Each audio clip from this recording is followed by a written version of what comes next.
আবার দেখেন আরে দেখেন এই আপনারা কি আসতেছেন কেন? এই তোর আসস কি লেখা মিষ্টি খাবি? একটারে অটো প্রেস করে কপি করছি। দেখেন এখন চাইলে এই দুটোর একসাথে সিলেক্ট করে আবার দুটোরে অটো প্রেস করে আইবো।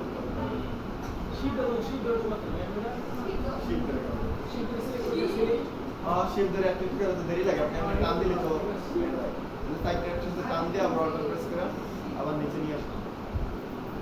এভাবে আপনারা কি করবেন এক পৃষ্ঠা সব ছবি একবারে অনেক ছবি প্রিন্ট করবেন।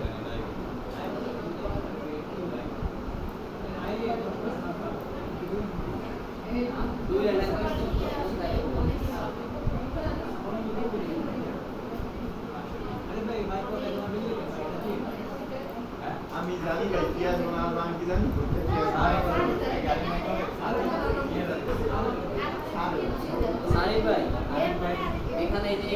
আমি কেন জানাম স্যারে সকালে 8টা বাজে আমার প্রশ্ন নেই। আরে ভাই এই একটা ছবি ব্যাকগ্রাউন্ড সাদা চাই আমি এর ভিতরে এটা তো ঝামেলা ভাই কোন ছবিটা জানতাম তো ভাই ছবি চাই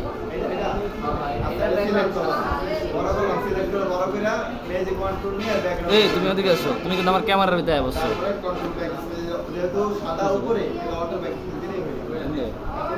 তোরে বেশি দিছে ও জাপু তোরে বেশি দিছে ব্যাকগ্রাউন্ড নাই দেখছেন এজন্য ব্যাকগ্রাউন্ড তোরা আপনি বেশি দিছে করে এফএক্স এ ক্লিক করতে হবে তারপর স্ট্রোকে ক্লিক করতে হবে ব্যাকগ্রাউন্ড বলতে স্ট্রোক সাইডে একটা দাগ থাকে তাহলে 1 দিবেন তারপর এখানে কালো দিবেন অপাসিটি 100% দিবেন পজিশন মোড ইনসাইডে রাখবেন তারপর ওকে দিবেন এফএক্স মোড কি জয় এটা দেখেন এক পাশে দেওয়া আছে না চার পাশে হয়েছে দেখা যায় প্রিন্ট করে দেখেন